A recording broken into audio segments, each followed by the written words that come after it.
All signs point to the Atlanta Hawks making a blockbuster trade before the trade deadline. The Hawks have several players that they have talked about being on the move before the trade deadline this year, and I feel as though it is getting more and more intense as the days grow closer to February 6th. Plus, there are some contracts that the Atlanta Hawks must address. Okay, they got to address and possibly release themselves from. And then we got to talk about my man Trae Young and Jalen Johnson possibly getting into the All-Star game this year. So definitely go back to voting. Listen, this is going to be a great year moving forward for the Atlanta Hawks. What's up, everybody? My name is Walter Pollard, and welcome to Atlanta Hawks Digest. If you are in the Atlanta area, we got 3.5, 4 inches of snow today, so we're possibly locked into the house for right now, which is fine. Listen, sit down, pull up a chair, get you some coffee, get you some matcha if you like matcha, get you something. Let's just sit down and we got to talk about this because a lot has happened with the Atlanta Hawks thus far, and it's a lot that we have to address. We got to talk about the trade implications possibly going on between, the Hawks and some other players. I also have a trade update that I want to give to you guys. I got another proposal that might be of some interest, but we'll move on from that. And then we got to talk about last night's game. But before we do any of that, we have to talk about my man Trae Young as far as him setting the record straight. Now, listen, I have an audio here, a clip here that I want you guys to check out. Trae Young sets the record straight when he talks to one of the reporters from the 4-Letter Network, and this was coming off of the win versus the Utah Jazz. Y'all take a listen. One thing I've noticed about you this year as well is you love passing the ball now. You had 20 assists last night. What was it? You're on a career high pace for that stat. What was it maybe about the offseason coming into this season that made you really want to hone in on being a guy that throws assists? Oh, Matt, I've always been a guy that loves to pass. So this ain't something new for me. If you look back, I've always been pretty high in assists. This year's has been able to be number one. It stands out more. Now, Trae Young, of course, basically just telling this guy, hey, I've always been the guy. And I did some research on this because Trae Young has been here for 7 years? 7 years, right? And with the exclusion, I want to say about 2 years. For 5 years, Trae Young has been the number 2 assist getter in the NBA. Give him a round of applause for that. But we in the Atlanta area, I'm going to say we, because we have not seen him in this light. I got a comment under one of my pages, and this guy, One Man Cave, shouts out to my man, One Man Cave. We go back a while. And he basically said that, hey, Trae is finally becoming a point, in all caps, point guard, as opposed to an undersized shooting guard. I like this version of Trae Young. I don't necessarily believe that. As well is let me get this out the way really quickly. I don't necessarily believe that Trae Young was ever an undersized shooting guard, though we looked at him to do such. The logo three-pointers, shooting it from downtown, and some nights Trae Young would just be on fire from the three-point line. And I said it earlier this season. In order for the Hawks to be successful this year, Trae Young cannot be the only and the only points getter on this team. He shouldn't be the only offensive threat on this team. And thankfully this year, Trae Young has even said, hey, you know what? I've always done this, but this year I'm going to show you how I'm not the number 1 point getter. And thankfully, we've got guys like Jalen Johnson, who's done an incredible job. And then not to mention DeAndre Hunter coming off of the bench, scoring 20 and 5 a night, scoring, you know what I'm saying, putting up points for the Atlanta Hawks.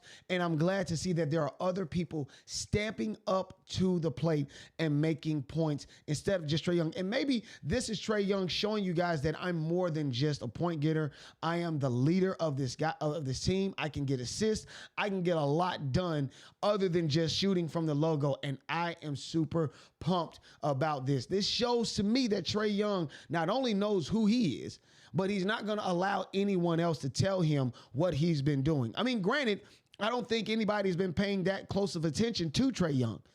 But thankfully, the eyes are on him now, be that he has the most assists in the NBA this year. He's the leading assist getter in the NBA this year. So with that being said, I clap it up for Trae Young. Thank you so much, man. And keep telling them. Keep telling these folks that that you the man. You know what I'm saying? Trae Young has definitely been doing a great job. Now, last night, the Atlanta Hawks took on the Phoenix Suns. And, of course, we fell to the Phoenix Suns 115 to 123. Yeah, you just can't beat a team that shoots 57%, you know what I'm saying, from the field. Just hitting their points, making their points. And then on top of that, the Atlanta Hawks, though they had 7 guys in double figures, that's Trae Young, Clint Capela, Vit Krejci, Dyson Daniels, DeAndre Hunter, David Roddy, and Bogdan Bogdanović. With 7 guys in double figures, unfortunately, we still lost the game.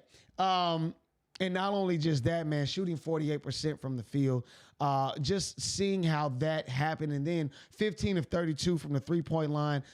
The Atlanta Hawks, you know, just had a down game. And that shows you how tough it has been on this West Coast road trip. If you paid attention to the show, to stats, to ESPN, wherever, if you've been watching and you've been seeing the Atlanta Hawks on this West Coast road trip, you've noticed that they're now in 4-1 on this West Coast road trip. Oh, no, 3-1. No, it's 4-1. I'm sorry. This is the fourth loss.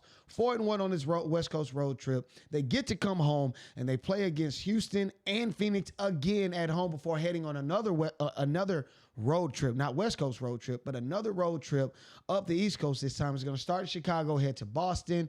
And I want to say, what is the last game they're going to be playing on this road trip, on this East Coast road trip? Matter of fact, I'll just pull it up, because I have it here. I'll just pull it up really quickly. Phoenix.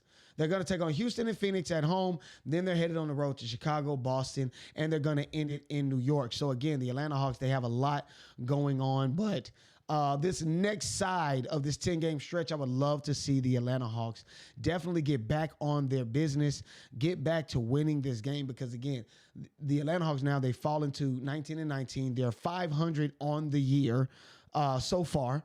And it would just make sense that, you know, these guys get it back on track, get to going, because right now Trae Young is still doing what he does. It'd be great to get Jalen Johnson back on the court.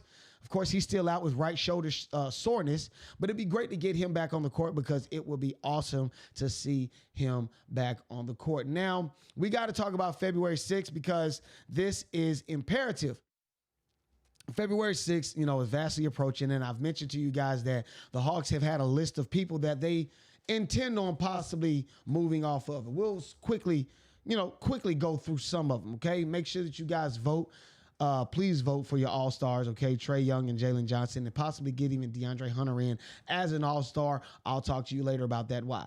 But these are the players that possibly could be on the move. We got Clint Capela, who I've talked about consistently, and you've all even responded because you watched the videos about whether or not, you know, Clint Capela will be moved from the Atlanta Hawks. His production, unfortunately, has gone down this year, but I do feel as though he could possibly be of good trade value, and we could possibly get either some picks or something for Clint Capela going forward. We also talked about DeAndre Hunter, and his name has even come up in talks as far as being in the trade conversation, and we'll get more into that as well.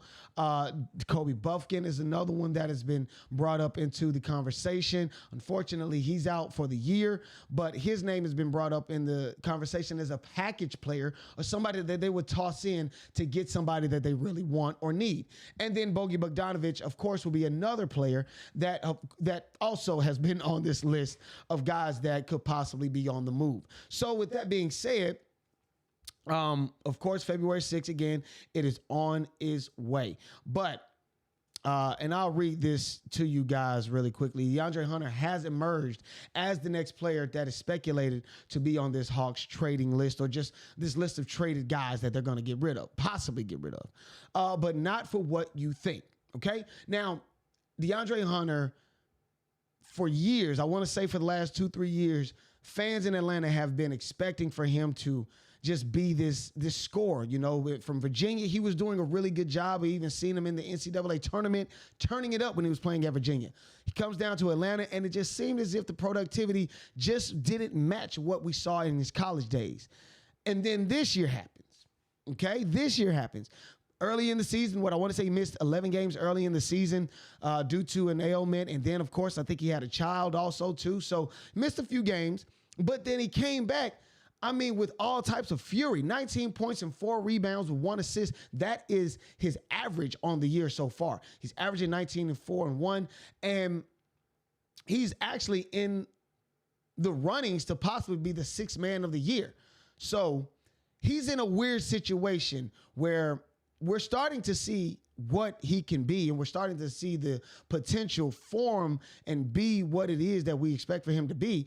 But then, you know, he could possibly be moved or be incentive for other teams to say, hey, we'll give you this person if we can get DeAndre Hunter.